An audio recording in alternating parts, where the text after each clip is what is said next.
Sometimes what we do is we get hurt so many times that we build that wall, and then when we find that right person, that person's got to be, attractive. They got to have patience. They got to know my love language. They got to know how to, break that wall down and still have the patience to want to deal with you afterwards. Mm-hmm. It's like sometimes niggas or women don't want to do that. Yeah. You know what I'm saying? I'm all for breaking walls down.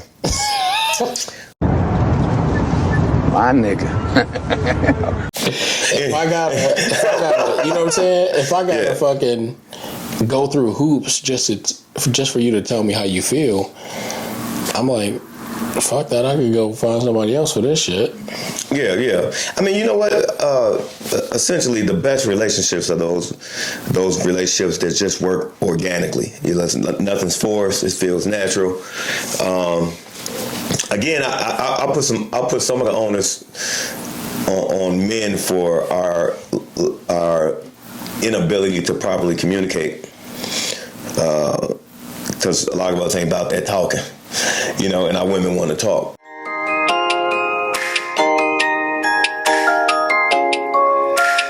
This is Phase Ed Music.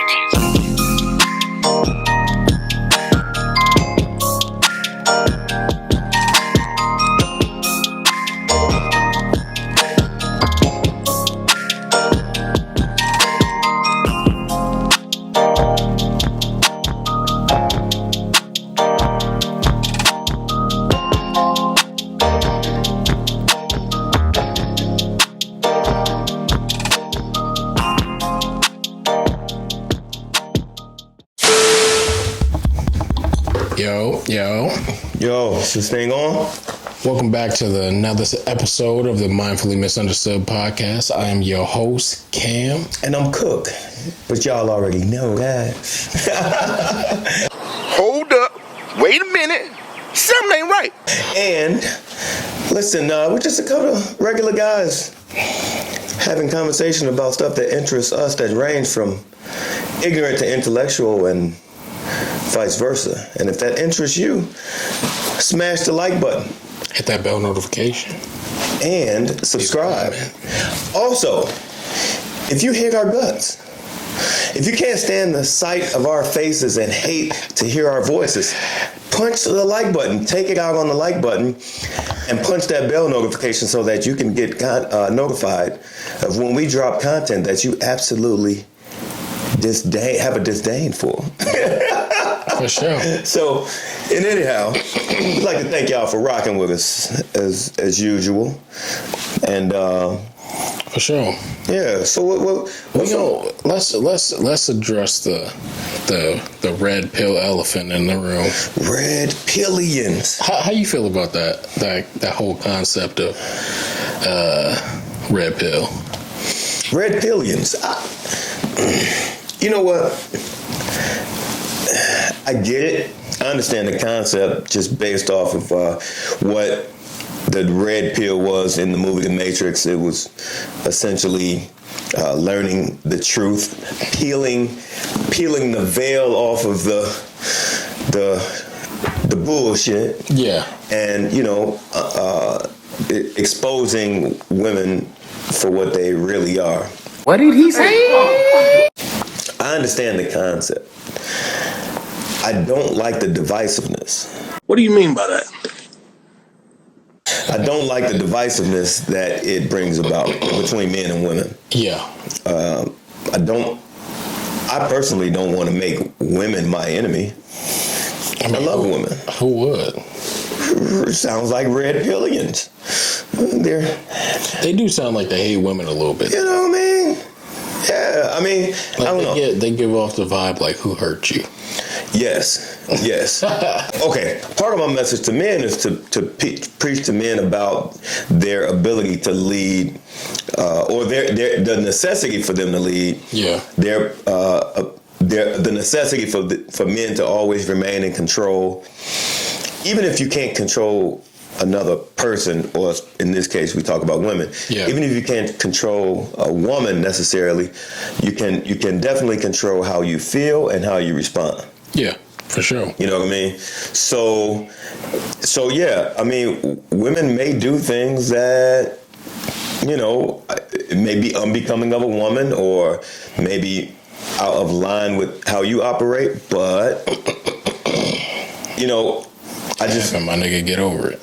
Yes, and at the end of the day, that you have to walk away from those situations with a certain level of self-respect. You know what I mean? So if this woman is being a harlot, or she's cantankerous, if you will, I mean, move around.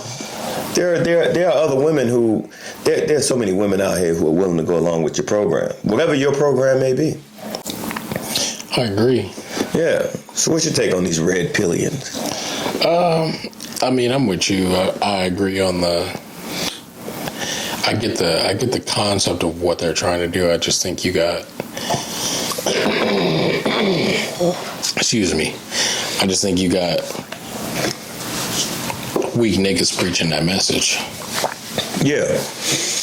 And so the thing about it is, you know, when you're whining and complaining. That's what it sounds like. Yeah, it takes away from your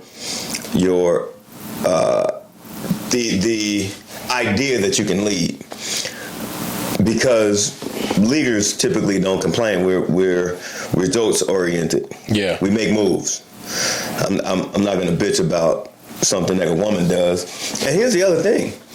I don't like the fact that it seems like a lot of those men, their masculinity is contingent upon what a woman does. That's dangerous. I think a man you need to be a man regardless. Oh yeah, for sure. And you know, but one thing I always say about men is that real men should be protectors.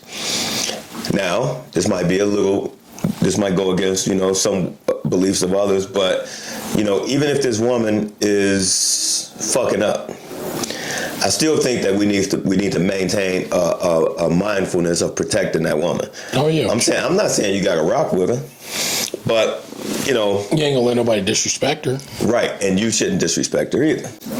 You know, I've used the analogy of well, no, not an analogy. I remember, you know, talking to my son. And, you know, sometimes we would have discussions about, you know, how you treat certain women, and my nephews too. Yeah. And you know, how do you treat a woman that's you know, dressed like a church woman? You know, you treat her like a lady. Yeah. Okay. Yeah. Well, how do you treat a woman that's dressed like a lady of the evening? Try to. You treat her like a lady. You know, you gotta treat her like a lady. At the same time, you gotta be careful with them church girls. Oh, church girl.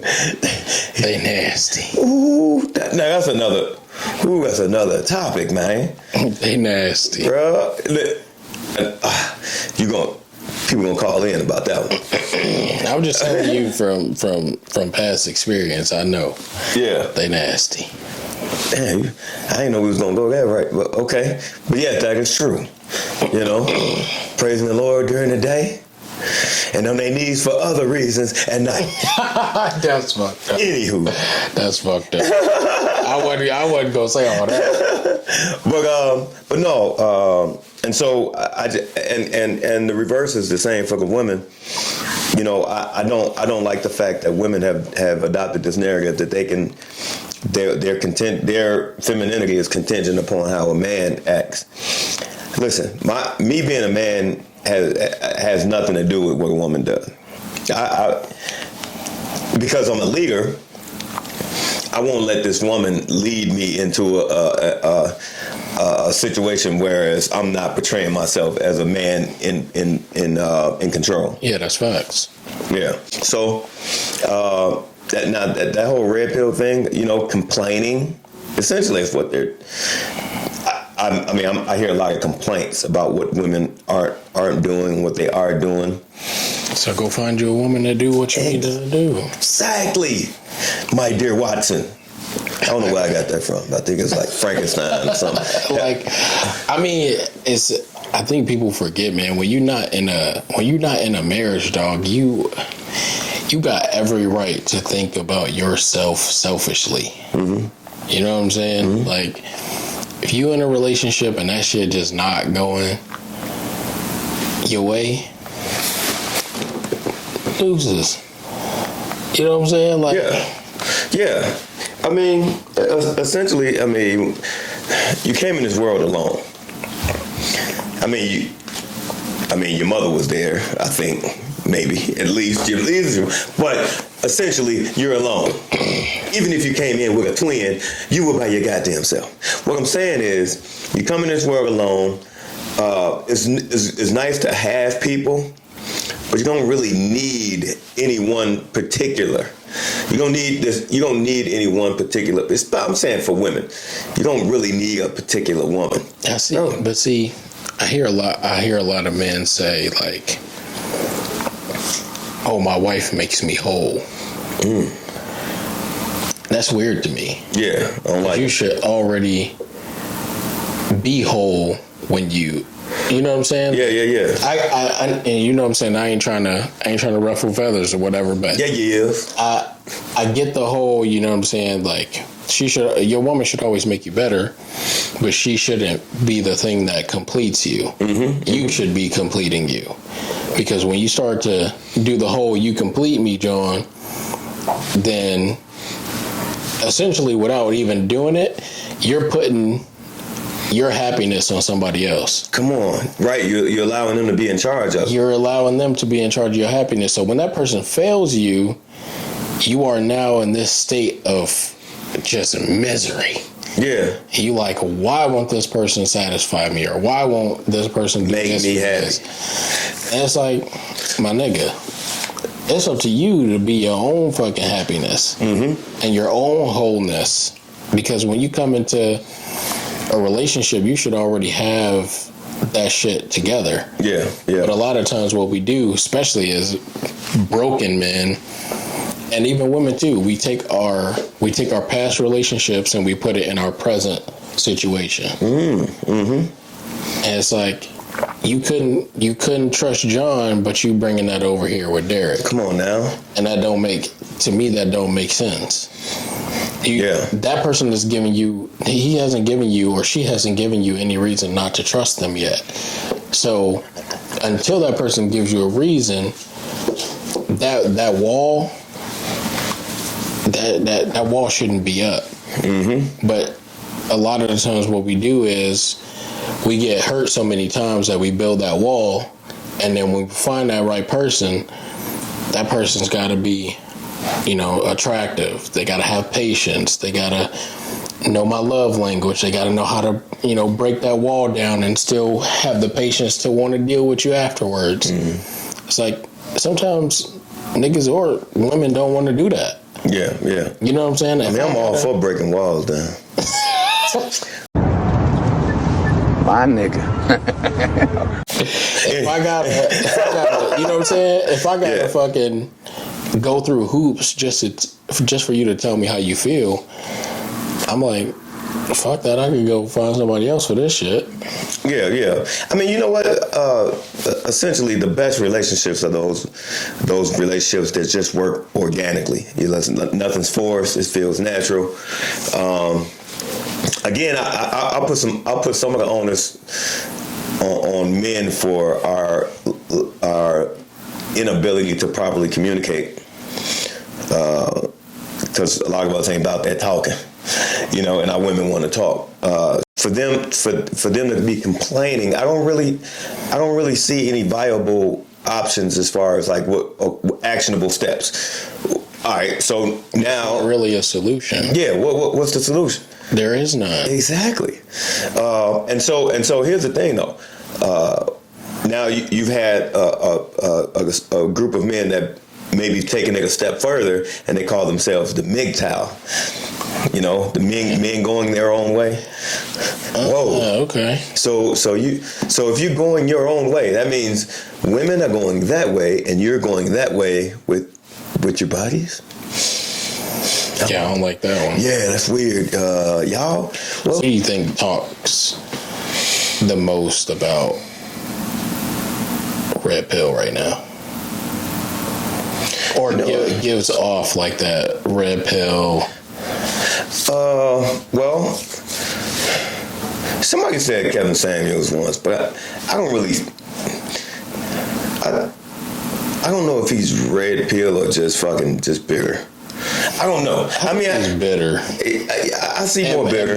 In my opinion, I think. I see a lot of bitterness. And don't get me wrong, man. That brother has a really decent following. Kudos to him, because apparently his message resonates with someone. You know, a group of guys or what have you, and women. I don't think it's.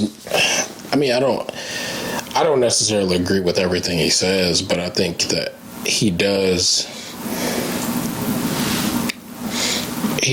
put things into a perspective for some to say, like, maybe I do need to reevaluate. Mm-hmm. He is so harsh with some of the things that he says. So yeah, and so here's the thing, though, and so that's why I go back to that protector mode. That a man should always be a protector, even if this woman is not operating in line with what you think a woman should. Yeah. So here's the thing, I am not for, and I don't know if he toned his language down recently, but I've heard Kevin saying he was called women bitches and hang a fat bitch. You ain't gonna knock on my, and I don't like that, bro. Like for one, okay, here's the thing. I feel like I'm the big homie especially when it comes to a woman, yeah. Right? I'm the big homie, right? And I don't need to beat up on you verbally or any other way for me to drive my point home. I love when a guy can have a meaningful conversation that and that has a woman thinking, and he didn't put it down. Like that's an art to where you can actually communicate your point to a woman, and you're not ripping up the fucking shreds. Yeah. You know, I mean, so that's why I think, to me, that's feminine right there. When you beating up on a woman with words, even if the bitch is 4'2", 500 pounds, I don't know. Even if she is, but you gonna. Did I say bitch? I'm saying, listen, I wouldn't call her a bitch to her face. I wouldn't. I didn't say it specifically. No, I get you. I would never. It's just general. Right. I would, even if she is a booger. Yeah. Or a teapot. She's short and stout, like in the nursery. She's short and stout, like a teapot. You know. I'm a little teapot, short and stout. Wow. Anyhow, even if she is a little teapot, right? Yeah. Yep. I think there's a way to convey a certain message to her and let her know that, like, yo, okay. I don't even think you need to convey the message, though, because a woman knows how she looks. She gotta look at herself. Hold on. Some of these women are delusional, though. They are delusional. Some of these women are delusional because I think what they do is they give themselves affirmations like, I'm a 10 or I can get any man I want. No, you can't, man. But here's the thing. You can't. You say that to make yourself believe it. To make yourself believe it. That's not, when you're 5'2" and you're 300 pounds, come on, son. Like, yeah. You know the type of men that you're going to attract. You are a little teapot. Short and stout. You're shaped like the number 10. I'm gonna need you to go to the gym. You feel me? Like, yeah. That's just what it is. And, like, women that are bigger, they know that they can lose weight or that they should lose weight. They don't. And I think, and hear me out though, because I never want to make a point about women and don't address men as well. So I like to say in these particular subjects, when I can, I make it general to both men and women. A lot of times, men we get so comfortable with how we are. We'll make every excuse on why it's okay. And you should just accept me for me. Well, that's fine. I do accept you for you, but I'm not into teapots. You know what I'm saying? I prefer a slimmer, more physically fit woman, and I think most people do like to be with someone who shares that same. There's a difference between thick with one C and thick with two C's. That's a fact. That's a fact. And so the thing about it is, so granted, with a woman, your dating pool shrinks. With the wider you get, your dating pool shrinks. Yeah. That's the thing. The bigger you get, the smaller your dating pool. And that's not to say that you can't get a guy. Of course you can get a guy. I mean, but what does that guy look like? I think that's for men and women, though. Red flags. You know what I'm saying? Because like when you start out in a relationship and you look like me, right? I ain't the smallest, but I ain't big. And then, you know what I'm saying, 5 years down the line, I got a fucking beer belly out to here, and I can suck my own nipple. Damn, cuz. What you Damn. like? What you expect? You know what I'm saying? Like, and I'm sitting here talking about some. Yeah, I bag baddies. I better have a lot of fucking money then. Right. Well, see, that's the thing, though. There are things that can make up for our lack of physically. Ain't no way, boy. Well, what I'm saying is, you could be a 400-pound ugly mofo, but if you got money right, you got that bread, ooh. and you got conversation. Hey, let me meet her, the woman who will peel them layers back. Oh, bro, hold on, bro. I mean, it's in our faces. Biggie Small. The Notorious B.I.G.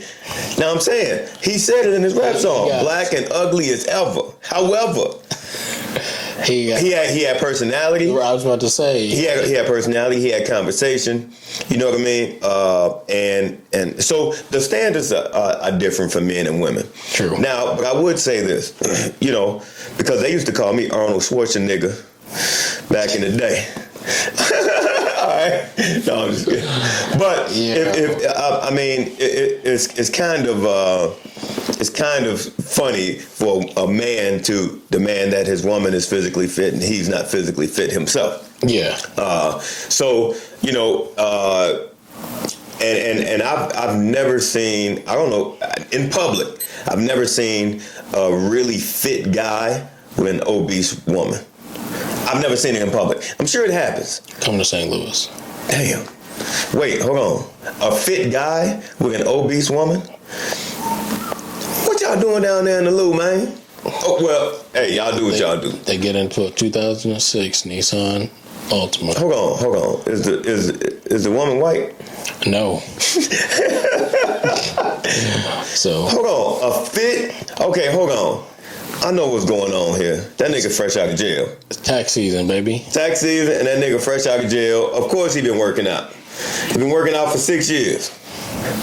Every day on the yard. You feel me? So you be surprised what you see. Well, I'm saying, okay, all right, let me take that another further. A fit guy who's by most people's standards is a high value guy with a fat bitch. I'm sorry, a fat woman.